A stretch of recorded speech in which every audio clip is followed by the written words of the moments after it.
بسم اللہ الرحمن الرحیم الحمد للہ رب العالمین والصلاة والسلام علی اشرف الانبیاء وسادۃ الاتقیاء وسید المرسلین خاتم النبیین محمد وعلی آلہ واہل بیتہ وصحبہ اجمعین اما بعد فقد قال رسول اللہ صلی اللہ علیہ وسلم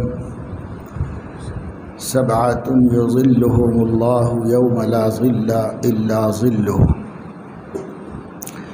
امام عادل شاب نشأ فی عبادۃ اللہ ورجل قلبه معلق بالمساجد ورجلان تحابا فی اللہ اجتمعا علیہ وتفرقا علیہ ورجل دعته امرأة ذات منصب وجمال فقال انی اخاف اللہ ورجل تصدق بصدقة فلا تعلم شماله ما تنفق يمينه ورجل ذكر الله خاليا ففاضت عيناه او کما قال صلی اللہ علیہ وسلم۔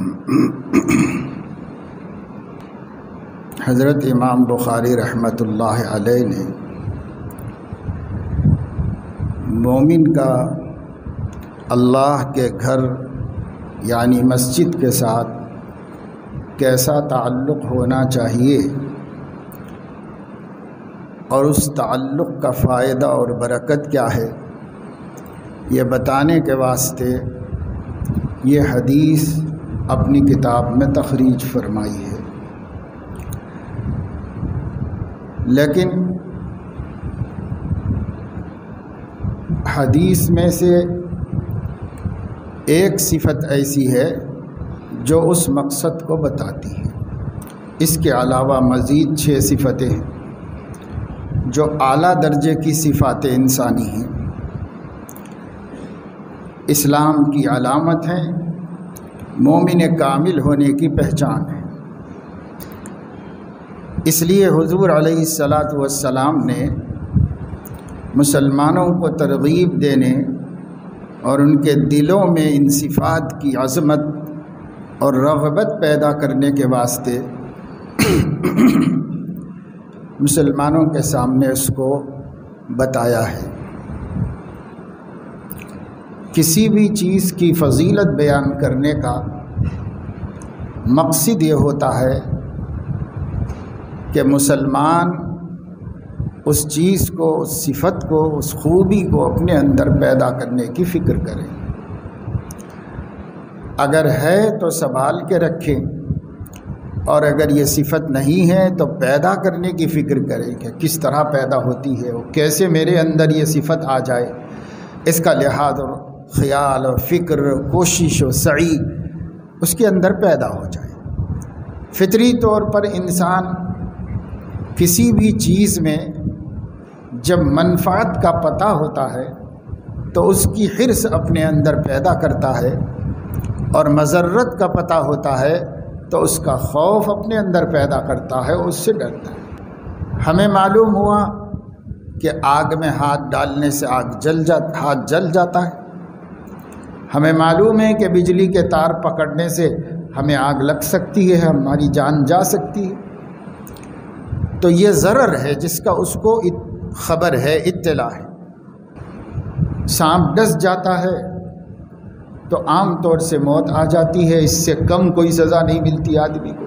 یہ ضرر ہے جس کا اس کو خطرہ معلوم ہو گیا ہے کہ یہ چیز مضر ہے، یہ چیز مضر ہے، یہ چیز مضر ہے۔ تو جس چیز سے ضرر کا اندیشہ ہوتا ہے، فطری طور پر انسان ان چیزوں سے دور رہتا ہے، اپنے آپ کو محفوظ رکھتا ہے، اور اگر کوئی ایسی چیزوں میں پڑتا ہے تو یا تو نادان بچہ ہوتا ہے یا ایسا بڑا ہوتا ہے جو مجنون ہو اور عقل کی نعمت سے محروم ہو گیا ہو۔ لیکن کوئی سمجھدار انسان ایسا کام نہیں کرتا جس میں ضرر کی اطلاع ہے اور پھر اس خطرے میں جا کے پڑ رہا ہے۔ ایسا کوئی سمجھدار انسان نہیں کرتا۔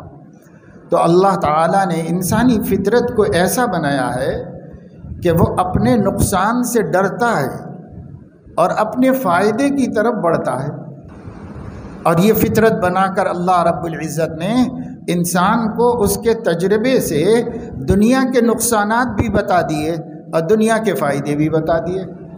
لیکن اصلاً اللہ تعالیٰ اس فطرت سے جو بندے کو نفع پہنچانا چاہتے ہیں وہ یہ ہے کہ وہ آخرت کے نقصانات سے اپنے کو بچائے اور آخرت کے فائدوں کا حریص بنے، اس کو حاصل کرنے کے لیے کوشش کرے، قربانی دے، جد و جہد کرے کہ بھئی اس میں میرا فائدہ ہے۔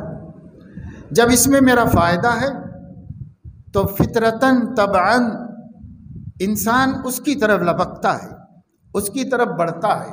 تو اللہ فائدے بتاتے ہیں، دیکھو یہ فائدہ ہے، یہ فائدہ ہے، یہ فائدہ ہے، اس لیے ایسے بن جاؤ، اس لیے اپنے اندر یہ صفت پیدا کر لو، یہ اللہ تعالیٰ بتاتے ہیں اور اس کے حبیب حضرت محمد صلی اللہ علیہ وسلم بھی بتاتے ہیں۔ لیکن یہ بات دھیان میں رہنا چاہیے کہ حضور اکرم صلی اللہ علیہ وسلم بھی جو بات بتاتے ہیں وہ اللہ ہی کی طرف سے بتاتے ہیں، ان کو اپنی طرف سے بولنے کی اجازت تو ہے نہیں، وہ اپنی طرف سے کچھ نہیں بولتے، جو بھی بولتے ہیں وہ اللہ ہی کی طرف سے بولتے ہیں۔ تو اب کسی چیز کی فضیلت قرآن کریم کے اندر آئے یا حدیث صحیح میں آئے، دونوں اللہ ہی کا پیغام ہے، اللہ ہی کی طرف سے ہم تک یہ بات پہنچی ہے، اور اللہ علیم و خبیر ہے، سب جاننے والے ہیں۔ اس لیے یہاں جو حضور علیہ السلام نے 7 صفتوں کی فضیلت بیان فرمائی، 7 یظلہم اللہ یوم لا ظل الا ظلہ، دوسری روایت میں یوم لا ظل الا ظل عرشہ، کیونکہ اللہ کا تو کوئی سایہ نہیں، تو آدمی کہاں پھر سایہ پائے گا؟ اس لیے یوم لا ظل الا ظلہ، سوائے اللہ کے سائے کے کوئی سایہ نہیں ہوگا، اگر اسے اللہ کا سایہ مانا جائے جیسا کہ اس روایت میں ہے، تو شارحین حدیث یہ فرماتے ہیں اللہ کے سائے سے مراد اللہ کی کفالت، اللہ کی ضمانت، اللہ کی مہربانی اور اللہ تعالیٰ کی خصوصی عنایت و شفقت، یہ مراد ہے۔ کہ عام عربی میں بھی اور اردو زبان میں بھی کسی شخص کے بارے میں یہ کہا جاتا ہے کہ فلاں کے ظل میں رہتا ہے، فلاں کے سائے میں رہتا ہے، تو عربی میں بھی یہی معنی ہوتے ہیں، اردو میں بھی یہی معنی ہوتے ہیں کہ وہ ان کی نگاہ میں، کفالت میں، پرورش میں، نگرانی میں رہتا ہے، اس کو کہتے ہیں ظل اور سایہ۔ اب اردو زبان تو اتنی رائج نہیں رہی، ورنہ اردو زبان میں یہ لفظ بہت استعمال ہوا ہے، ظل عاطفت، کسی کی مہربانی کا سایہ، کسی کی عنایتوں کا سایہ، شفقتوں کا سایہ، اس کو کہتے ہیں ظل، سایہ۔ یوم لا ظل الا ظلہ، جس دن کوئی سرپرستی کرنے والا نہیں ہوگا، مہربانی کرنے والا نہیں ہوگا، مدد کرنے والا نہیں ہوگا، سوائے اللہ کی سرپرستی کے، اللہ کی کفالت و ضمانت کے اور اللہ کی مہربانی کے، اور کچھ بھی نہیں ہوگا۔ ایک ہی مہربانی کرنے والا ہوگا تو اس دن اس کی مہربانی مل جائے گی، اس کا سایہ عاطفت مل جائے گا، اس کی مہربانی اور شفقت مل جائے گی، اگر یہ صفتیں اس بندے کے اندر پائی جاتی ہیں تو۔ اور جو دوسری روایت میں الا ظل عرشہ کہا گیا ہے، تو پھر کوئی تعویل کی بھی ضرورت نہیں، اللہ تعالیٰ کے عرش کا سایہ ہوگا۔ اللہ تعالیٰ کا عرش ایک مخلوق ہے، اور اس مخلوق کا بہت بڑا اللہ کا ایک عرش ہے جس کو اردو میں تخت کہتے ہیں، اس تخت کے اوپر ایک کرسی ہے، اور اس کرسی کی حیثیت اس تخت کے اوپر ایسی ہے جیسے بڑے میدان کے اندر ایک انگوٹھی ڈال دی جائے تو اس کا حلقہ ہوتا ہے، بہت بڑا میدان اس کے بیچ میں انگوٹھی کا حلقہ، اللہ تعالیٰ کا عرش اس کی کرسی سے بھی بہت عظیم الشان ہے اور بہت بڑا ہے۔ ظاہر ہے جہاں بھی یہ عرش رکھا جائے گا، بلکہ اس کو ہمیشہ فرشتے اٹھائے ہوئے ہوتے ہیں۔ حدیث کے مطابق اس وقت 4 فرشتے اٹھائے ہوئے ہیں اس کو اپنے کندھوں پر، گویا فرشتہ اس کا پایا ہے، 4 فرشتے اٹھائے ہوئے ہیں۔ اور بروز قیامت حق تعالی شانہ کی بہت زیادہ غصے کی وجہ سے 8 فرشتے اس کو اٹھائے ہوئے، کیونکہ اس دن کے بارے میں تو ہر نبی کے زبان پہ ہوگا ان ربی قد غضبان، ان ربی قد غضبان، آج میرا رب بہت غصے میں ہے۔ اور اس غصے میں اللہ تعالیٰ سب کے ساتھ عدل فرمائے گا، اس کا غصہ کسی پر ظلم کا سبب نہیں بنتا، وہ عادل ہے، عدل ہی کرے گا، حساب لے گا اور سب کو ان کے قرار واقعی بدلہ دے گا، جس بدلے کے وہ حقدار ہیں وہ بدلہ اللہ تعالیٰ ان کو دے گا۔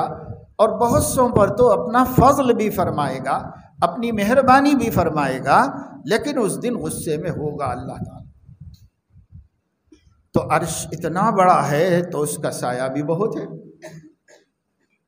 قیامت کے دن عرش جو ہے وہ سر سے 1 نیزہ قریب ہوگا، سورج۔ تو ظاہر ہے کہ سورج کا جب آج اتنی دور سے اتنا غضبناک ہے، اتنی شدت حرارت اور دھوپ گرمی سے انسان کو پریشان کر دیتا ہے، کروڑوں میل کے فاصلے پر ہو کر اس کا یہ حال ہے، تو جب اللہ تعالیٰ 1 نیزہ قریب کر دیں گے تو اس وقت میں کیا حال ہوگا۔ لیکن اس وقت سورج کا اثر جو لوگوں پر پڑے گا وہ ان کے عملوں کے اعتبار سے پڑے گا۔ جو صالح اور متقی و پرہیزگار ہوگا اس پہ بہت تھوڑا اثر پڑے گا، اور جو اس کے بعد جتنے درجے کا گناہ گار ہوگا اتنا زیادہ اس پہ اثر پڑے گا۔ اور کافر مشرک تو سر سے لے کے پیر تک پسینے میں ڈوب جائیں، اتنا اثر ان پہ پڑے گا۔ تو آج سورج سب پر یکساں اثر ڈالتا ہے، لیکن قیامت کے دن کا سورج جو بالکل سر کے قریب لے آیا جائے گا، لوگوں کے اعمال کے اعتبار سے اثر ڈالے گا، جیسے اعمال ہوں گے اتنا اثر ان کے اوپر ڈالے گا۔ نیک و صالح آدمی کو اس سورج کی تمازت سے جو پسینہ آئے گا وہ اس کے ٹخنے سے بھی اوپر نہیں ہوگا۔ بعض کا پسینہ پنڈلیوں تک آئے گا، بعض کا گھٹنوں تک آئے گا، بعض کا رانوں تک آئے گا، کمر تک آئے گا، اور بعض بے ایمان اور کافر مشرک تو پورے ہی ڈوب گئے ہوں گے اس کے۔ اتنی تمازت و حرارت دھوپ کی اور گرمی کی شدت لوگوں کو ان کے اعمال سے پہنچے، ہر ایک کے ساتھ اس کے عمل کے مطابق معاملہ ہو رہا ہوگا، تو سایہ کہیں بھی نہیں ہوگا۔ اب اگر کوئی سایہ ہوگا تو بس یہی اللہ تعالیٰ کے عرش کا سایہ ہوگا، اور اگر سایہ مراد نہیں ہے تو رحمت کہیں بھی نہیں ہوگی سوائے اللہ کی رحمت کے، کوئی کسی پر رحم کرنے کے قابل نہیں ہوگا۔ یوم یفر المرء من اخیہ وامہ وابیہ وصاحبتہ وبنیہ لکل امرئ منہم یومئذ شأن یغنیہ۔ قیامت کے دن آدمی اپنے باپ سے بھاگے گا، اپنے بچوں سے دور بھاگے گا، دوست سے بھاگے گا، رشتہ دار کو دیکھنا بھی نہیں چاہے گا۔ ہر آدمی اپنی فکر میں ہوگا اور دوسرے کو توجہ ہی نہیں دے گا کہ دوسرا کون ہے۔ حدیث پاک میں آتا ہے کہ حضور اکرم صلی اللہ تعالی علیہ وسلم نے ارشاد فرمایا کہ قیامت کے دن لوگ عطشان ہوں گے، پیاسے ہوں گے، کیونکہ اپنی قبروں سے ایک عرصے کے بعد نکل رہے ہوں گے، تو نہایت بھوکے پیاسے باہر آئیں گے اور اپنے اپنے نبیوں کے حوض سے اپنی پیاس بجھائیں گے۔ جیسے ہم مسلمان حضرت محمد صلی اللہ علیہ وسلم کے حوض سے، جس کا نام الکوثر ہے، اپنی پیاس بجھائیں گے۔ ہر امتی اپنے نبی کے حوض سے اپنی پیاس بجھائے گا، اور سخت شدت اور گرمی ہوگی، اور کپڑے بھی نہیں پہنے ہوئے ہوں گے، کیونکہ قبروں سے اٹھے ہوئے ہوں گے، وہ ان کے جسم پہ کپڑے نہیں ہوں گے، وہ ایسے اگیں گے جیسے پودا دانے میں سے نکل کے اگ کے اوپر آتا ہے، ایسے وہ اگ کے آئیں گے اوپر، زمین پر آ جائیں گے سب لوگ، تو برہنہ ہوں گے، ننگے ہوں گے، جیسے پیدا ہوئے تھے ویسے ہی محشر میں حاضر ہوں گے۔ تو صدیقہ عائشہ رضی اللہ تعالیٰ عنہا نے فوراً عرض کیا، یا رسول اللہ، عورتیں بھی ہوں گی، مرد بھی ہوں گے، ایک دوسرے سے حیا شرم نہیں آئے گی؟ سارا محشر، سارے انسان موجود ہوں گے، مرد و عورت سب اس میں رلے ملے ہوئے ہوں گے، اپنی اپنی قبروں سے اٹھ کے کھڑے ہوئے ہیں، ایک ایک قبر سے 70 مردے نکل کے کھڑے ہوئے ہیں اللہ کے سامنے۔ کیسا ہوگا؟ جو حیادار ہوتا ہے اسے حیا کی فکر ہوتی ہے۔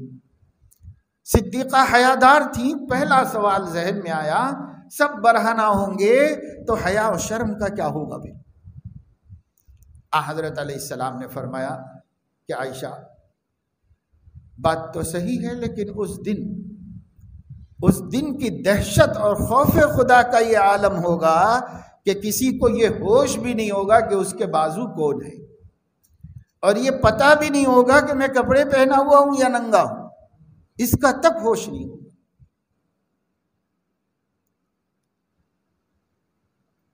اللہ تعالیٰ نے قرآن مجید میں فرمایا، تم لوگوں کو نشے کی حالت میں دیکھ رہے ہوگے، وَمَا هُمْ بِسُكَارَىٰ وَلَٰكِنَّ عَذَابَ اللَّهِ شَدِيدٌ، وہ نشے میں نہیں ہوں گے لیکن اللہ کا عذاب ہی اتنا سخت ہے۔ تو کس کو پتا ہوگا کہ میں کپڑے پہنا ہوا ہوں یا ننگا ہوں؟ حساب کا نتیجہ آنے تک یہ ہوش بھی نہیں ہوگا کہ میں کیا ہوں، کس حالت میں ہوں، یہ ہوش بھی نہیں ہوگا۔ اور یہ ہوش بھی نہیں ہوگا کہ میرے بازو عورت کھڑی ہے کہ مرد کھڑا ہے، یا میرے بازو کون کھڑا ہوا ہے، جانتا ہوں کہ نہیں جانتا، پہچانتا نہیں پہچانتا، کسی چیز کا ہوش نہیں ہوگا، اور آدمی کو اتنا ٹائم بھی نہیں ہوگا کہ وہ کسی دوسرے کی خبر لے، اپنی حالت میں بے چین اور اپنی حالت میں بے قرار ہوگا کہ میرا کیا ہونے والا ہے اور میرا کیا نتیجہ نکلنے والا ہے۔ حتیٰ کہ انبیاء علیہ السلام کو بھی اپنی ہی فکر ہوگی، سوائے امام الانبیاء صلی اللہ علیہ وسلم کے کہ وہ اس روز مطمئن ہوں گے اور ان کو پوری امتوں کی فکر ہوگی، تمام امتوں کا مسئلہ حل کرانے کی ان کو فکر ہوگی۔ لیکن ان کے بعد کسی خلیل کو، کلیم اللہ کو، خلیل اللہ کو، ذبیح اللہ کو، کسی کو بھی، آدم صفی اللہ کو نہیں، سب حیران ہوں گے، سب پریشان ہوں گے۔ ایسے دن میں اگر کسی کو اللہ تعالی اپنے سایہ شفقت میں لے لے تو اس سے بڑی اور کیا انسان کے لیے سعادت و فضیلت و شرف و کمال کی بات ہو سکتی ہے۔ یہ سب سے بڑی فضیلت ہے جسے اللہ کے نبی صلی اللہ علیہ وسلم نے اس حدیث میں بیان فرمایا ہے۔ مگر ملے گی کس کو یہ فضیلت، یہ شرف اور یہ سعادت اور یہ بزرگی؟ تو 7 صفتیں اپنے اندر پیدا کرنا ہوگا۔ سبعتن سے مراد 7 آدمی نہیں ہے، سبعتن سے مراد 7 صفتیں ہیں جس کے اندر ہوں، اور عدد کا کوئی یہاں مفہوم نہیں ہے، ایسے ہزاروں ہوں گے، لاکھوں ہو سکتے ہیں، اللہ جانے کتنے لوگ ہو سکتے ہیں ایسے، اور وہ سب اس کے سائے شفقت میں ہوں گے، ان کے لیے ڈر خوف نہیں ہوگا، خاص توجہ رحمت اللہ تعالیٰ کی ان کے ساتھ ہوگی۔ اور 7 صفتیں اپنے اندر پیدا کرنا کوئی بڑا مجاہدہ تو نہیں، مومن کوشش کرے تو 7 صفتیں اس کے اندر پیدا ہوں گی، اور جو بیان کی گئی ہیں کوئی بھاری بھرکم نہیں ہے، پہاڑ کھود کے لانے کا کام نہیں ہے، کیسا ایسی صفتیں ہیں کہ کون کر سکتا ہے، ایسا کچھ بھی نہیں ہے، کوئی پہاڑ کھودنا نہیں ہے اور کوئی مصیبت ڈھونا نہیں ہے، آسان صفتیں ہیں، بس تھوڑے سے دل کی اور نفس کا ایثار و قربانی سے کام لینا۔ پہلی صفت فرمائی امام عادل، یعنی وہ بادشاہ جو عدل سے کام لیتا ہو۔ عدل کے معنی ہے اعطاء ذی حق من حقہ، ہر حقدار کو اس کا حق دے دینا، اس کو عدل کہتے ہیں۔ اللہ تعالیٰ چونکہ یہی کرتے ہیں تو اللہ کا نام العادل ہے۔ ہر حقدار کو اس کا حق دیتے ہیں، کہیں ڈنڈی نہیں مارتے، کہیں ناانصافی نہیں کرتے۔ جس کو جو حق ملنا، اور وہ حق بھی اسی نے دیا ہوا ہے، تو خود کا دیا ہوا ہی حق ہے، لیکن دیتے ہیں، کسی کو محروم نہیں فرماتے، سب کو برابر دیتے ہیں۔ اس لیے اللہ نے فرمایا یا عبادی انی حرمت علی الظلم فلا تظالموا بینہم، اے میرے بندو میں نے اپنے اوپر ظلم حرام کر لیا ہے، کسی پہ ظلم نہیں کرتا میں، تو تم لوگ بھی آپس میں کسی پہ ظلم مت کرو، عدل سے کام لو۔ ظلم ایک صفت ہے، اس کے بالمقابل میں عدل ہوتا ہے، عدل کے مقابل میں ظلم ہوتا ہے۔ اللہ نے ظلم کو اپنے اوپر حرام کر لیا۔ حرام کر لیا کا مطلب اللہ تعالیٰ ظلم کر سکتا ہے مگر نہیں کرتا کسی کو۔ کر سکتا اس لیے ہے کہ جو طاقتور ہوتا ہے وہ کمزور پہ ظلم کرتا ہے، اور جو سب سے بڑا طاقتور ہے وہ ہر ایک پہ ظلم کر سکتا ہے۔ کر سکتا ہے لیکن ہرگز نہیں کرتا۔ یوں سمجھ لو کہ میں نے اپنے اوپر حرام کر لیا ہے، جیسے حرام سے بچا جاتا ہے، میں ایسے بچتا ہوں کسی پہ ظلم کرنے سے۔ کسی کو ناحق کوئی تکلیف میری طرف سے نہیں پہنچتی۔ قیامت میں جب اللہ لوگوں کو ان کے عملوں کی سزا مل رہی ہوگی، تب یہ بھی فرما دے گا ما ظلمناہم ولکن کانوا انفسہم یظلمون، یہ جو مصیبتیں آئی ہیں ہم نے نہیں کسی پہ ڈالی ہے، انہوں نے خود کمائی ہے یہ مصیبت، انہوں نے یہ مصیبت خود کمائی ہے، میں نے کسی پہ مصیبت نہیں ڈالی ہے۔ اللہ صاف اعلان کرے گا اور بری ہوگا، اور بری ہے اللہ تعالیٰ، کسی پہ ظلم نہیں کرتا اللہ پاک، ہر ایک کے ساتھ عدل ہے، انصاف۔ انصاف تو برابری کرنے کو کہتے ہیں، لیکن عدل اس سے بھی آگے کی چیز ہے۔ برابری نہیں کرنا، حقدار کو اس کا حق دینا، حقدار کو اس کا حق دینا، کیونکہ برابری بھی بسا اوقات ظلم بن جاتی، برابری بھی بسا اوقات ظلم بن جاتا ہے۔ جیسے عوامی قانون کے اندر وراثت میں سب برابر حقدار ہیں، اسلامی قانون میں سب لوگ برابر حقدار نہیں ہیں، الگ الگ حقدار ہیں۔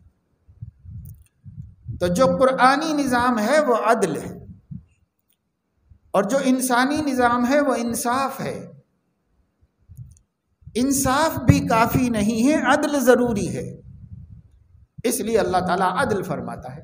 اسے ایک میراث کی مثال میں نہیں سمجھ میں آئے گا تو حصی مثال سے سمجھیے۔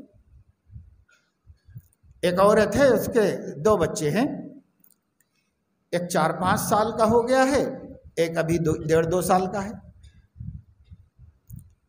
اس عورت نے روٹی بنائی اور کہا کہ میں ماں ہوں، مجھے انصاف کرنا چاہیے، اس لیے 2 روٹیاں اس کو دوں گی کھانے کے لیے، تو 2 روٹیاں اس کے بھی حلق میں ٹھوسوں گی، اس کو بھی کھلاؤں گی۔ تو وہ 2 روٹی سے تو طاقتور ہوگا، اور یہ 2 روٹی نہیں 2 نوالے ہی سے مر جائے گا، کیونکہ اس کو دودھ دینا چاہیے، اس کو روٹی دینا چاہیے۔ اس کو دودھ پلانا اور اس کو روٹی دینا عدل ہے، اور دونوں کو روٹی کھلا دینا انصاف ہے، برابری کرنا ہے۔ تو برابری خود ظلم بن جاتا ہے کبھی، اس لیے اللہ کے ہاں انصاف کی حقیقت نہیں ہے، اصل چیز عدل ہے۔ صاحب حق کو حق دینا، جس کا جو حق ہے اس کو پہنچانا، اس کو کہتے ہیں عدل۔ اور اللہ اپنے کو منصف نہیں کہتا، اللہ اپنے کو عادل کہتا ہے، حق پہنچانے والا ہے۔ منصفی تو سب جگہ گڑبڑ ہوتی ہے، سب جگہ صحیح نہیں ہوتی، کہیں صحیح ہو سکتی ہے، کہیں صحیح نہیں ہوتی۔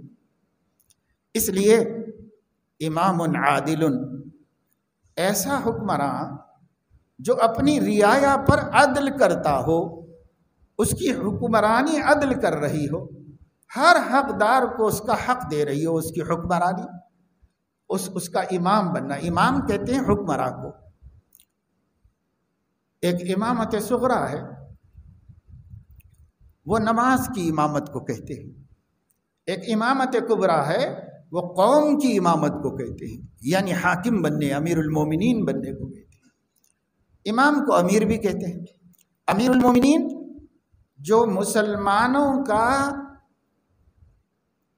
حکمراں ہے، ان پر اس کی حکومت ہے، اور مسلمانوں نے اسے چن کر اپنے اوپر حکمراں بنا لیا ہے. تو جو حکمراں ہوگا اس کے دو نام اسلامی اصطلاح میں ہوتے ہیں، کبھی اس کو امام کہتے ہیں، کبھی امیر کہتے ہیں.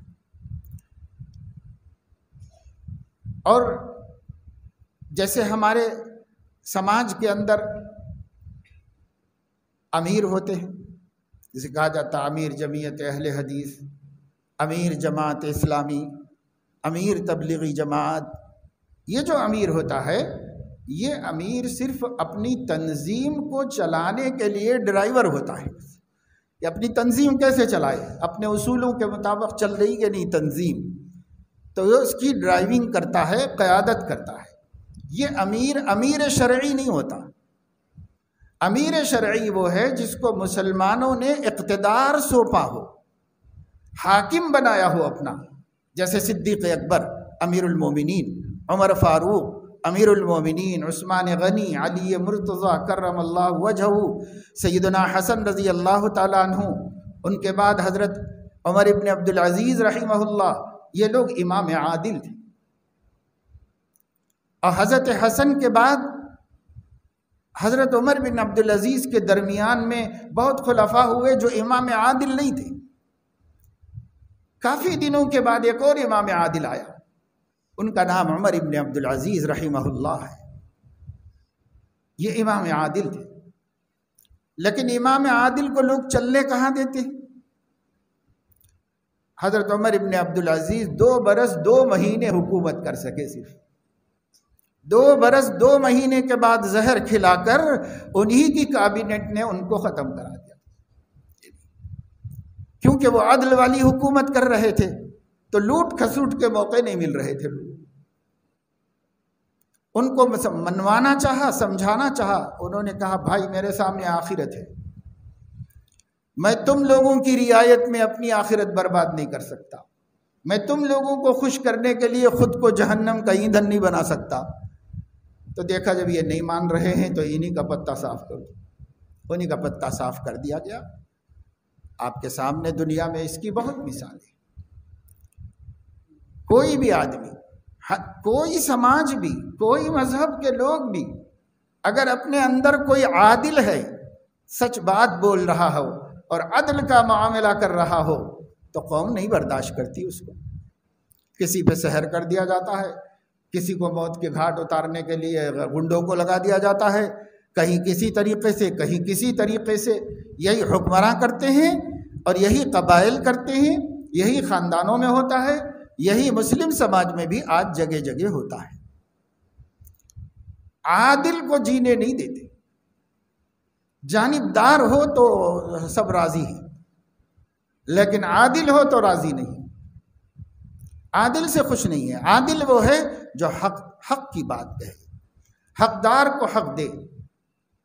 اللہ کے نبی صلی اللہ علیہ وسلم فرما رہے ہیں اگر کسی کو بڑا بنایا جائے، حاکم بنایا جائے، یا کسی کو افسر بنایا جائے، کسی ڈپارٹمنٹ کا ذمہ دار بنایا جائے، یا حکومت فیصلے کرنے کے لیے عدل کی کرسی پر بٹھائے، عدالت میں بٹھائے، اسی طریقے سے اور کوئی انسانی حقوق اس کے ساتھ وابستہ ہوں، حتیٰ کہ اور وسعت کر کے تعمیم کر کے علماء نے فرمایا ہے کہ گھر کا بڑا، صدر خاندان، وہ بھی ایک گھر کا امام ہے. وَجَعَلْنَا لِلْمُتَّقِينَ إِمَامًا. اے اللہ میرے گھر والوں کو سب کو متقی بنا دیجئے تاکہ میں متقین کا امام ہو جاؤں، امام المتقین بن جاؤں. قرآن میں جو دعا آئی ہے سورہ فرقان میں، ہب لنا من ازواجنا وذریاتنا قرۃ اعین وجعلنا للمتقین اماما۔ اے اللہ میرے بچوں کو، میرے ناتے نواسوں کو، میری بہو بیٹوں کو، میرے داماد کو، میرے اولاد کو، میری بیوی کو، میرے گھر میں جتنے بھی لوگ ہیں سب کو میری آنکھوں کی ٹھنڈک بنا دیجئے اور انہیں متقی بنا دیجئے، میں تاکہ ان کا امام ہو جاؤں۔ جعلنا للمتقین اماما، مجھے امام المتقین بنا دیجئے۔ میرے گھر کے سب لوگ متقی ہوں گے تو میں صدر خاندان ہوں، میں امام المتقین ہو جاؤں گا، تقوی والوں کا امام بن جاؤں گا۔ تو گھر کا جو بڑا ہے، جو گھر کو لے کے چل رہا ہے، وہ بھی امام ہے، تو اسے بھی امام عادل بننا چاہیے۔ اس کے ماتحت جتنے بھی ہیں سب کے ساتھ جو حق ہے وہ حق ادا کرنا چاہیے، اس کے حق تلفی نہ ہو کسی کی بھی جو اس کے ماتحت ہیں، اور سب کے ساتھ اللہ کے قانون کے مطابق معاملہ کیا جائے تو وہ بھی امام عادل کے زمرے میں آئے گا۔ اور کوئی کلکٹر ہے، منسٹر ہے، وہ بھی عدل کے ساتھ اپنی رعایا کے ساتھ معاملہ کرے، ظلم نہ ہونے دے، تو وہ بھی امام عادل کے زمرے میں آ جائے گا۔ جو بادشاہ ہے، چیف منسٹر ہے، پرائم منسٹر ہے، اگر وہ بھی عدل کرے اپنی رعایا کے ساتھ تو وہ امام عادل ہوگا۔ لیکن یہ اجر حاصل کرنے کے لیے ایمان شرط ہے، ایمان والا ہونا چاہیے۔ ایمان والا نہیں ہے تو اس سے یہ حدیث اس کے متعلق ہے ہی نہیں، یہ ایمان والوں سے متعلق ہے۔ تو پہلا کون ہے؟ امام عادل۔ کسی بھی چیز میں اگر اس کو بڑا بنا لیا گیا، اس کو امیر اور امام چنا گیا ہے، وہ سب کے ساتھ عدل کا معاملہ کرے، اپنے ماتحتوں پہ ظلم نہ کرے۔ ظاہر ہے ایسا کرنا بہت مشکل کام ہوتا ہے، لیکن اس نے طے کر لیا کہ مجھے عدل ہی کرنا ہے، مجھے حق ہی بولنا اور حق ہی دینا ہے، اور اس میں کچھ کسی کی پرواہ نہیں کرنی ہے، اور جانبداری نہیں کرنی ہے، اور رعایت نہیں کرنی ہے، تو اس کو بڑی مشکل سے اس میں سے نکلنا پڑے گا۔ لیکن یہاں تو مشکل سے نکل جائے گا، وہاں قیامت میں اللہ کے عرش کے سائے میں چلا جائے گا، حساب کتاب سے محفوظ ہو جائے گا، اللہ رب العزت کی پکڑ اور عتاب سے محفوظ ہو جائے گا۔ یہاں بڑی مشکل سے نکل پائے گا، یہاں تو مشکل ہے بھائی۔ دنیا میں کامیابی مشکلات کے بعد ہی ملتی، ہر کامیابی کے ساتھ مشکل جڑی ہوئی ہے، مشکل سے نہیں گزریں گے تو کامیابی کا پھل بھی نہیں کھائیں گے۔ اس لیے آدمی اپنے اپنے دائرے اقتدار میں اپنے کو امام عادل بنا کے رکھنے کی فکر کرے اور ظلم سے اپنے کو محفوظ رکھے۔ دوسرا شخص، دوسری صفت کیا ہے؟ حضور اکرم صلی اللہ تعالی علیہ وسلم نے فرمایا، رجل شاب نشأ فی عبادت اللہ۔ وہ نوجوان، شباب کہتے ہیں ابتدائی زندگی کو، ایک تو بچپن کی زندگی ہے، یہ بچپن کی زندگی تو بے شعوری کی اور بے کم عقلی کی زندگی ہوتی ہے، تو یہ بچپن کی زندگی کو شباب نہیں کہتے۔ یہ بچپن کی زندگی جب گزر جاتی ہے تو پھر اس کے بعد نوجوانی کی زندگی ہوتی ہے، عربی میں اس کو شباب کہتے ہیں۔ ابھی اس کے داڑھی مونچھ آنے لگے ہوں، ابھی وہ 15 16 17 18 برس میں گزر رہا ہو، نشأ فی عبادت اللہ، یعنی بچپن سے باہر نکلا تو دینداری کے ماحول میں باہر نکلا، اور جس چیز کو اللہ نے عفو فرما دیا ہے وہ ہے 15 سال۔ 15 سال تک کی عمر کو اللہ نے ایک حد بنا کر شریعت اسلامی نے اس کے اعمال کو مرفوع القلم کر دیا ہے، یعنی گناہوں کو نہیں پوچھا جاتا، نیکیوں کا اجر دیا جاتا ہے، لیکن جو بھی نیکی کرتا ہے وہ نفل ہوتی ہے، فرض نہیں شمار ہوتی۔ سب نفلیں ہوتی ہیں، جو نماز پڑھے تو اس کی نفل نماز ہے، روزہ رکھے تو اس کا نفل روزہ ہے، کیونکہ ابھی تک اللہ نے اس کو مامور نہیں فرمایا، ابھی اللہ نے حکم نہیں دیا اس کو۔ تو یہ جو 15 سال ہے جس کو ہم لوگ بالغ ہونا کہتے ہیں، تو بالغ ہوا تو اس حال میں بالغ ہوا، نمازی بھی تھا، روزے دار بھی تھا، متقی بھی تھا، پرہیزگار بھی تھا، اللہ سے ڈرنے والا تھا، تقوی اور حیا کی زندگی گزارنے والا تھا۔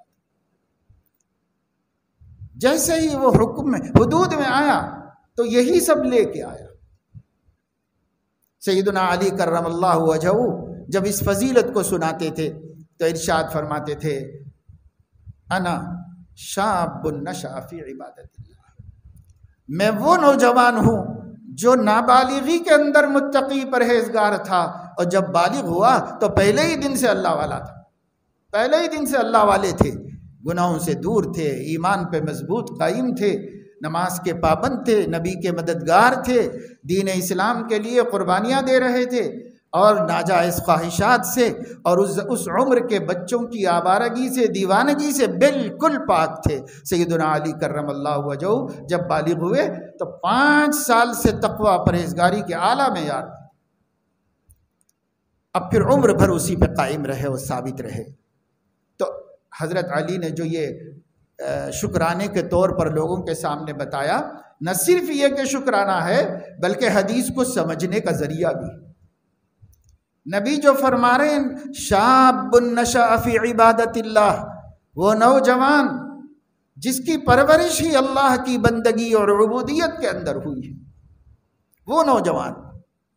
تو سیدنا علی نے گویا بتا دیا کہ زیادہ نہیں سمجھ میں آیا تو یوں سمجھو، انا شاب نشأ فی عبادت اللہ، میں وہ نوجوان ہوں جو اللہ کی بندگی میں پرورش پایا، کیونکہ 10 سال کی عمر میں ایمان لائے تھے اور 10 سال سے اللہ کے نبیوں کے امام کے زیر سایہ پرورش پا رہے تھے۔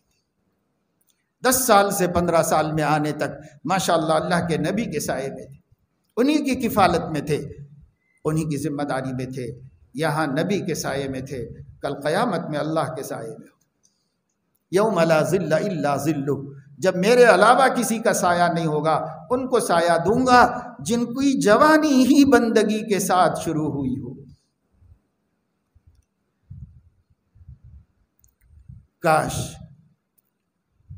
کہ جو اس عمر میں نہیں پہنچے وہ اس زرین موقع کا فائدہ اٹھائے، یہ ان کا گولڈن چانس ہے۔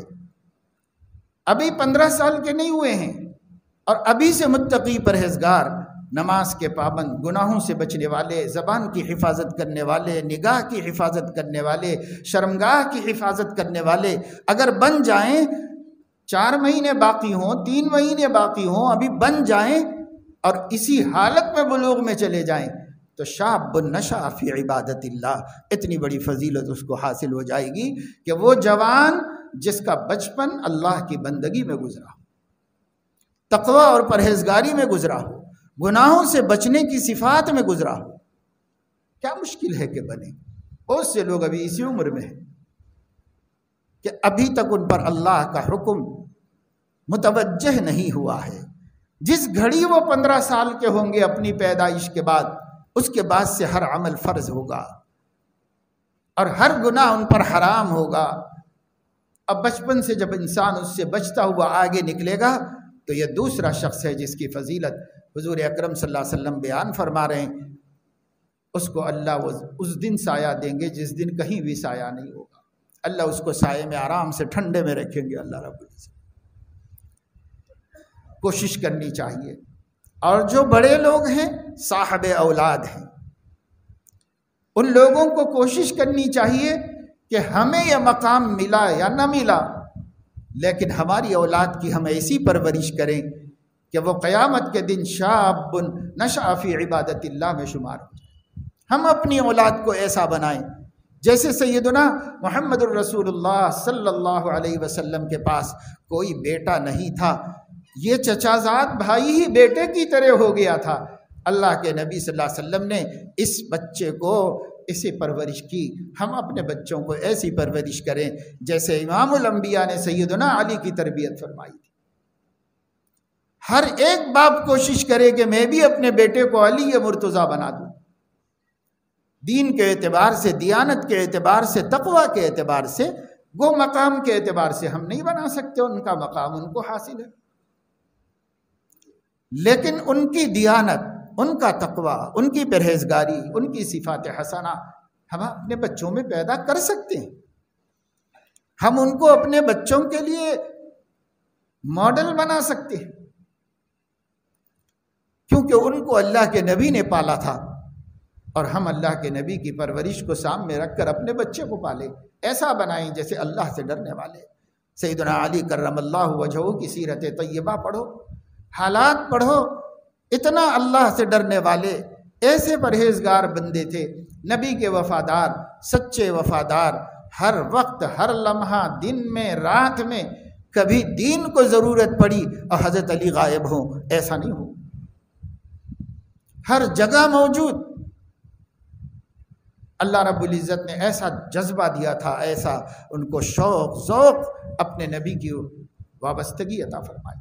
ہم اپنے بچوں میں پیدا کر سکتے ہیں، ہمیں اس کا حکم دیا گیا ہے، ہم سے ہمارے نبی نے خود فرمایا اپنی اولاد کو حب رسول پر اور اہل بیت کی محبت پر پرورش کرو، اپنی اولاد کی قرآن کی عظمت پر پرورش کرو۔ کہاں ہم کر رہے ہیں؟ ہم کو تو بچے پیدا ہوتے ہی ایک ایک ہیرو اور ایک ایک ہیروئن یاد آتی ہے کہ ایسا بنانا میری بچی کو، ایسا بناؤں گا میرے بیٹے کو، ایسا بناؤں گا، ایسے کپڑے پہناؤں گا، ایسی کٹنگ کراؤں گا اور ایسا رکھوں گا، میرے بچے بالکل فلمی ستارے نظر آئے۔ یہ مومنوں کے دل کے جذبات ہیں، یہ مومنات کے دل کی تمنائیں ہیں کہ ان کے بچے کہیں بھی جائیں تو وہ کوئی فلمی ستارہ نظر آئے، یہ تمنائیں ہیں۔ میرے بچے سیدہ فاطمہ جیسی بیٹی بن جائے، سیدہ عائشہ جیسی باحیا۔ دیکھو حضور فرما رہے ہیں قیامت میں قبروں سے سب ننگے نکلیں گے، پہلا سوال ام المومنین فرما رہی ہیں پھر حیا نہیں آئے گی؟ تو جواب دیا جا رہا ہے کہ نہیں، اس وقت کی صورتحال ہی کچھ ایسی ہوگی کہ کوئی کسی کو دیکھے گا بھی نہیں، اور جب اس صورتحال سے ہوش میں آئیں گے تو جنت کا لباس شاندار ملا ہوا ہوگا، پھر کوئی مسئلہ ہی نہیں رہے گا۔ تو یہ حیا ہے، ہمیں اس حیا پر اپنی بچیوں کی پرورش کرنی چاہیے۔ اب رونے سے کیا ملتا ہے انسان کو؟ رو رہے ہیں کہ صاحب بچی بھاگ گئی، بچی بھاگ گئی، تو بچی بھاگ گئی تو رو کے کیا ملے گا؟ ارے بھائی رو کے بھی کچھ نہیں ملے گا، زمین میں دھنس جاؤ تو بھی کچھ نہیں ملے گا۔ کیوں نہیں پرورش کی ایسی جیسی اللہ کے نبی نے سیدہ فاطمہ کی پرورش کی تھی، جس کو زندگی تو زندگی، مرنے کے بعد بھی اپنے اوپر کسی کے نظر پڑنے کا ڈر، مرض الوفات میں رلا رہا تھا حضرت فاطمہ، رو رہی تھی۔ خادمہ نے پوچھا کیا تکلیف ہے؟ کہا میں زندگی میں کسی آنکھ کے سامنے نہیں گئی نامحرم کے، اب جب جنازہ جائے گا تو شاید لوگوں کی نظر فاطمہ پہ پڑے گی، سوچ کے رو رہی ہوں، سوچ کے رو رہی ہوں۔ خادمہ نے کہا ہمارے علاقوں میں ایسا کرتے ہیں کہ میت کے اوپر ٹہنیاں لگا دیتے ہیں درخت کے، اور ٹہنیاں ڈال دینے سے باڈی نظر نہیں آتی کسی کو۔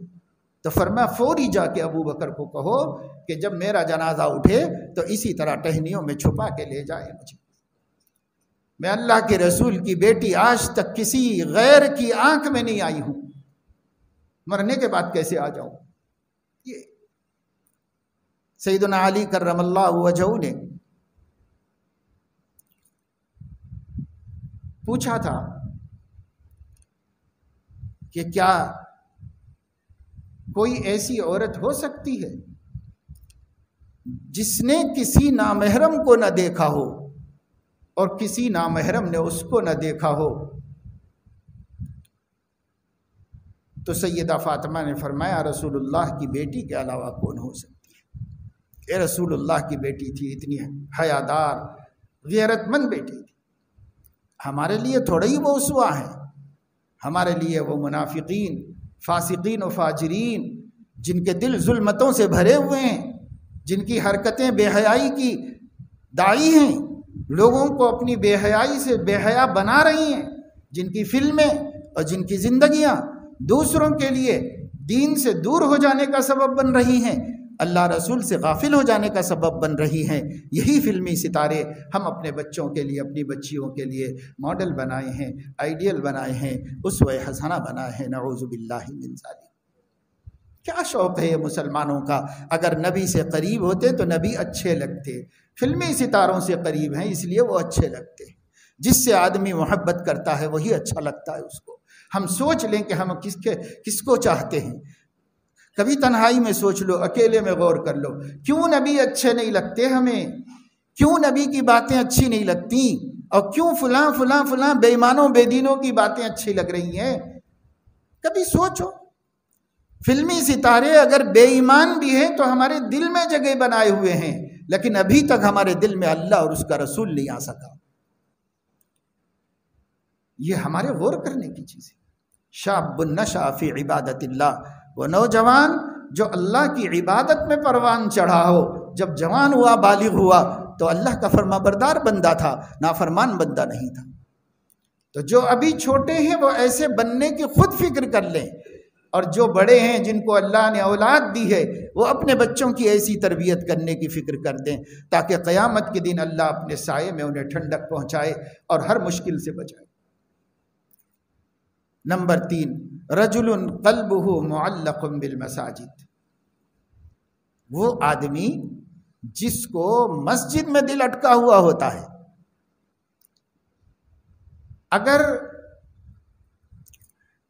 باہر چلا جاتا ہے، ظاہر ہے کہ جاتا ہے، جب نماز ہو جاتی ہے تو اپنے کام کاج کے لیے نکل جاتا ہے، اور مسجد میں آنے جانے کی دعا بھی ہمیں یہی بتاتی ہے۔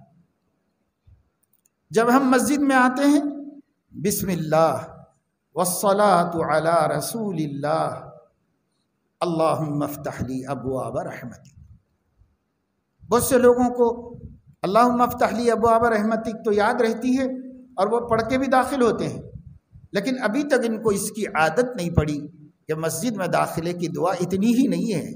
مسجد میں داخلے کی دعا ہے بسم اللہ والصلاة علی رسول اللہ، اللہم افتح لی ابواب رحمتک۔ اللہ کے نام سے داخل ہوتا ہوں اور اللہ کے رسول پر رحمت کی دعا کرتا ہوں، کیونکہ ان کے صدقے میں مجھے مسجد کا رستہ دکھا، ورنہ میں مسجد کا رستہ کہاں دیکھ پاتا۔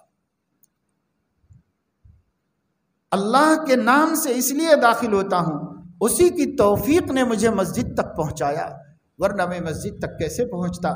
بہت سے بے توفیقوں کی طرح مسجد سے دور ہی رہتا۔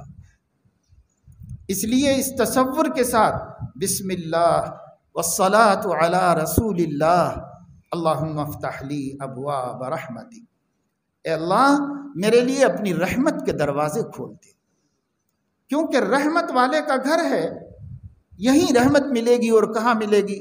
اس لیے رحمت کے دروازے کھول دے۔ یہ مسجد کا دروازہ نہیں، تیری رحمت کا دروازہ سمجھ کے داخل ہو رہا ہوں، میرے اوپر اپنے رحمت کے دروازے کھول دے جو آنکھوں کو نظر نہیں آتے، لیکن آدمی رحمت میں نہا لیتا ہے، ڈوب جاتا ہے۔ اللہم افتح لی ابواب رحمتک کہہ کر مسجد میں داخل ہوا، اور نکلتے وقت یہ سکھایا گیا بسم اللہ والصلاة علی رسول اللہ، اللہم انی اسألک من فضلک۔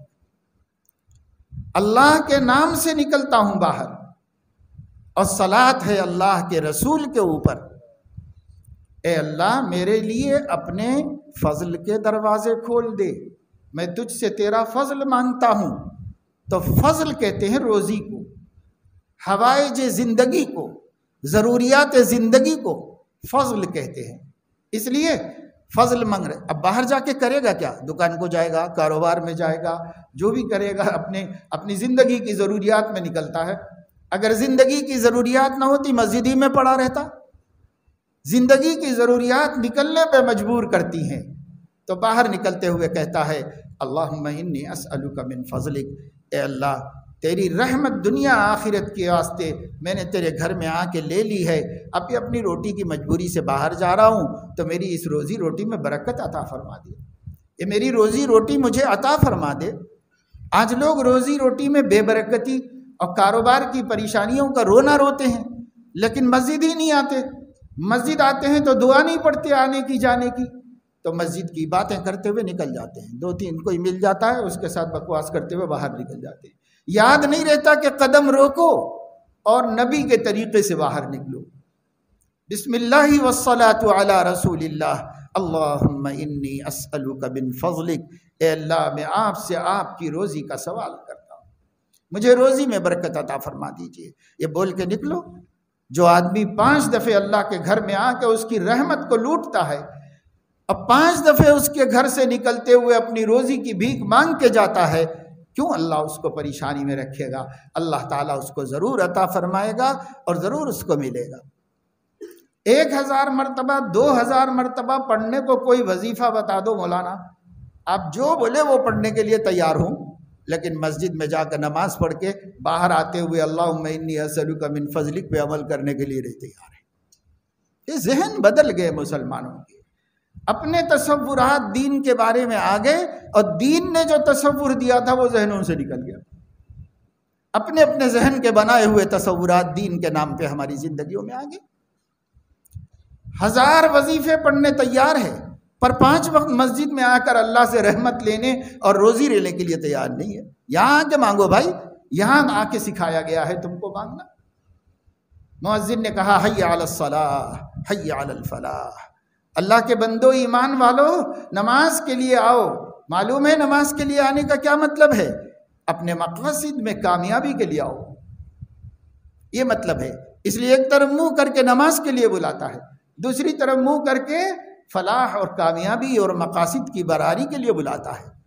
دونوں ایک ہی بات ہے، نماز پڑھنا اور مقاصد کا پورا ہونا، اس لیے اسی کو صلاۃ کہتا ہے، اسی کو فلاح کہتا ہے۔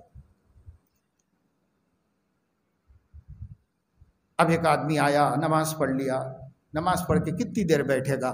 مسائل ہیں اس لیے نکل گیا، اسٹوڈنٹ ہے پڑھنے کے لیے چلا گیا، لیکچرر ہے پڑھانے کے لیے چلا گیا، تاجر ہے دکان پر چلا گیا، ملازم ہے ملازمت کے لیے چلا گیا، مزدور ہے مزدوری کے لیے چلا گیا، چلا ہی جائے گا بھائی، مسجد میں تو نہیں بیٹھا رہے گا۔ تو فرماتے ہیں جانے کو تو جائے، مجبوری لے جاتی ہے اس کو، لیکن دل نہ جائے اس کا، صرف اس کی باڈی جائے، نہ جسم لے کے جاؤ، لیکن دل ادھر اٹکا ہوا ہو۔ معلقن، معلق کے معنی لٹکا ہوا۔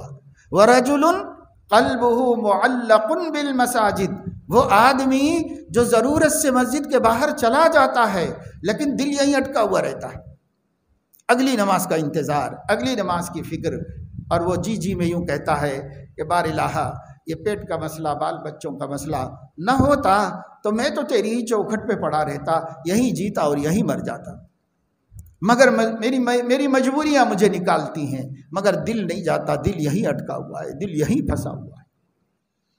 مسجد میں اٹکا ہوا ہونے کا مطلب نماز میں اٹکا ہوا ہو۔ اگلی نماز کی فکر، نکل گیا اب اگلی نماز کی فکر، اگلی نماز کی فکر، کام کر رہا، دھندا کر رہا، کاروبار کر رہا، بار بار گھڑی دیکھ رہا ہے، بار بار اذان کا انتظار کر رہا، ادھر اذان کی آواز آئی، ادھر کام کاج چھوڑ دیا، اس لیے کہ دل تو وہیں اٹکا ہوا ہے۔ اب باڈی کب تک باہر رہے گی؟ وہ بھی بھاگ کے دل کی طرف ہی آئے گی۔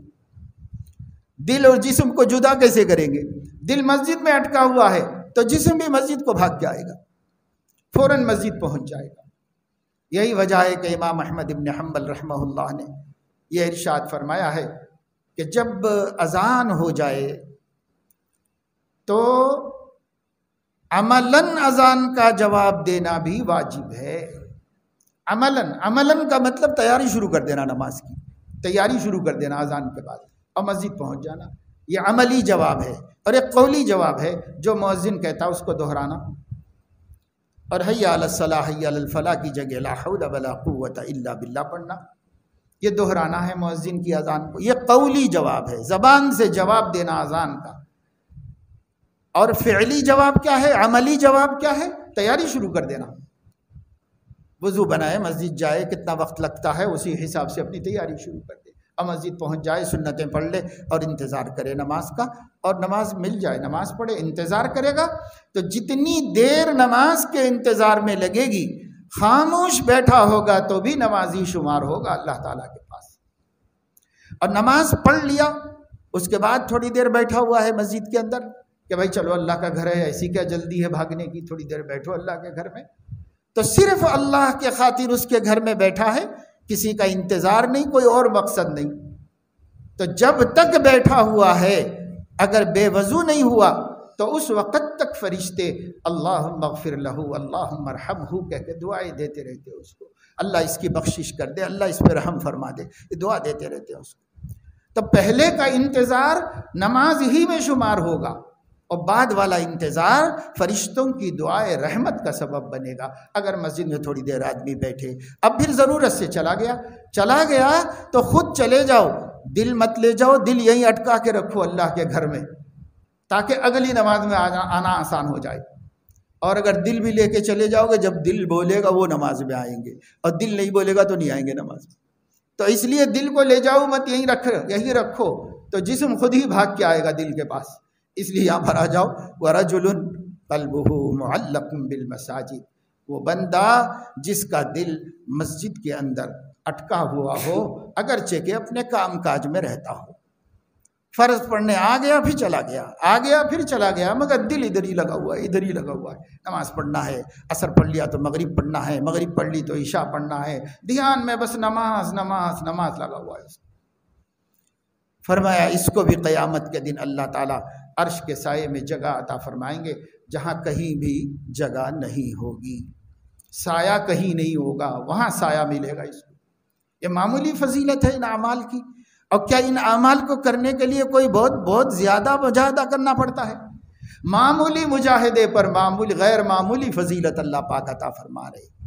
تو ایک صفت یہ بیان کی کہ آدمی کہیں کسی کا بڑا بنایا جائے تو عدل سے کام لے، اپنے ماتحتوں پر نا انصافی و ظلم و زیادتی نہ کرے، عدل سے کام لے۔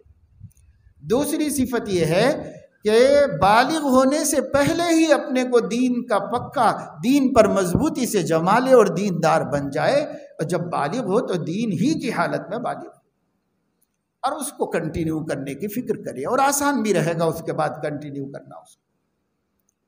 اور تیسری صفت یہ ہے کہ مومن ہونے کے ناطے نماز تو پڑھنا ہی پڑھنا ہے اس کو، اور مردوں کو مسجد ہی میں آ کے پڑھنا ہے، لیکن اس کے ساتھ ساتھ جب چلے جائیں تو مسجد اور نماز میں جڑا ہوا رہے، اسی کے ساتھ اٹکا ہوا رہے۔ دل غیر اللہ میں مت لگاؤ، دل بس اللہ کے ساتھ لگاؤ، اللہ ہی کے ساتھ دل کو رکھو، اللہ کے گھر کے ساتھ، اللہ کی نماز کے ساتھ، اللہ کی کتاب کے ساتھ، اللہ کے رسول کے ساتھ، دل ادھر اللہ ہی کے ساتھ جڑا ہوا رہے۔ باقی جو کرنا ہے کرو، جا کے اپنا کام تدبیر کرو، اپنا دماغ لڑاؤ، کاروبار کرو، کوششیں کرو، دل اللہ کے ساتھ لگا کے رکھو، دل اللہ کو دے دو اور اللہ کے ساتھ لگا کے رکھو۔ یہ 3 صفتیں، اگر یہ 3 صفتیں ہم اپنے اندر پیدا کر لیں تو بہت سے لوگوں کو حاصل بھی ہے ماشاءاللہ سے۔ کئی لوگ ایسے ہیں جو نماز کے بعد نماز کے انتظار میں رہتے ہیں، نماز کے بعد نماز کے انتظار میں رہتے ہیں، اور وقت پہ آتے ہیں اور جماعت کو پاتے ہیں اور نماز پڑھتے ہیں، مگر بہت تھوڑے ہیں ایسے بندے، قلیل ماہم، بہت تھوڑے بندے ایسے۔ اکثر بندوں کا نماز کے ساتھ ایسا دل نہیں لگا ہوا ہے، اور مسجد کے ساتھ اس قدر جٹے ہوئے نہیں ہیں اکثر بندے۔ تو وہ دوسرے والے ہیں، وہ بھی اگر ایسا مزاج بنا لیں تو کوئی بڑی پیسے خرچ ہوں گے کیا؟ تنخواہ چلی جائے گی کیا ہماری اس کے پیچھے؟ اس کی وجہ سے دکان بند ہو جائے گی کیا؟ یا اس کی وجہ سے ہمارا کاروبار ٹھپ ہو جائے گا کیا؟ بال بچوں کو چھوڑ دینا پڑے گا کیا؟ کچھ بھی نہیں کرنا پڑے گا۔ ہماری آنکھوں کے سامنے کچھ بندے ہیں جو نماز کے بعد نماز میں حاضر ہیں، نماز کے بعد نماز میں، ہم بھی ویسے بن جائیں۔ وہ بھی اپنی دنیا کی فکر کر رہے ہیں، ہم بھی اپنی دنیا کی فکر کے ساتھ کر لیں۔ کم سے کم دوسروں کو دیکھ کے سیکھ لیں کہ کیا ان کو پیٹ نہیں ہے، کیا ان کو بیوی بچے نہیں ہے، وہ کیسے کر رہے ہیں؟ جب وہ کر رہے ہیں تو ہم بھی کر سکتے ہیں۔ امپاسبل نہیں ہے، سمجھ میں آ جائے گا دوسروں کو دیکھ کے۔ تو یہ بہت آسان سودا ہے، کرنا شروع کر دیں تو آج ہی سے آدمی اس پر عمل شروع کر دے سکتا ہے۔ اور میں نے شاب النشأ فی عبادت اللہ کے بارے میں بتا دیا، جو ابھی تک بالغ نہیں ہوئے ان کے پاس گولڈن چانس ہے، زرین موقع ہے، وہ اب بن جائیں اور اس حال میں بالغ ہو جائیں کہ اللہ کے پسندیدہ بندے ہو۔ کیا کرنا پڑتا ہے؟ گناہ چھوڑ دو اور فرائض کی کم سے کم پابندی شروع کر دو، اور اس کے لیے کچھ بھی کرنا نہیں پڑتا، اس میں بھی کوئی پیسہ نہیں خرچ ہوتا، اس میں بھی کوئی آفت مصیبت نہیں آنے والی ہے۔ ہاں ایک نفس کو گرانی ہوتی ہے، سو ہونے دو، نفس کی گرانی ہی ہماری ترقی کا سبب ہے، اللہ کی خوشنودی کا سبب ہے۔ ہونے دو، نفس کو برا لگتا ہے لگنے دو، وہ جتنا برا مانتا رہے گا اللہ اتنا خوش ہوتے رہیں گے۔ اس لیے نفس کے برا ماننے کی پرواہ نہ کرو، تھوڑی ہمت کر لو، کام بن جائے گا۔ اور جتنے لوگوں کے بھی ہم بڑے ہیں، جہاں بھی بڑے ہیں، وہاں عدل و انصاف کا معاملہ کرنے لگے۔ یہ بھی کوئی بڑا کام نہیں ہے، تھوڑی تکلیف دہ مجاہدہ تو ہے، لیکن وہی دل پہ نفس پہ گرانی ہوتی ہے، ہونے اس سے کوئی فرق نہیں پڑے گا، کوئی نقصان نہیں ہوگا، نہ جان کا نقصان ہوگا نہ مال کا نقصان ہوگا، صرف ایک نفس ہے جو برا مانے گا، تو ماننے دو، ایک کو برا ماننے سے کیا ہوتا ہے، اللہ کو خوش کرنے کے لیے ساری دنیا برا مان لے تو کوئی پرواہ کی بات نہیں، اگر اللہ خوش ہو جاتے ہیں۔ تو یہ 3 صفتیں 7 میں سے میں نے آپ کے سامنے بیان کی۔ اللہ تعالیٰ اپنے فضل و کرم سے ہمیں توفیق عمل نصیب فرمائے، اور انشاءاللہ موقع ہوگا تو آگے باقی بیان کریں گے، لیکن یہ ہے کہ بھئی یہ 3 پر تو محنت کر لیں ہم اس ہفتے میں کہ ہمارے اندر بھی یہ صفتیں پیدا ہو جائیں، کوئی بڑی بات نہیں، تھوڑی فکر سے پیدا ہو جائے گی۔ اللہ مجھے آپ کو سب کو توفیق عمل نصیب فرمائے، آمین۔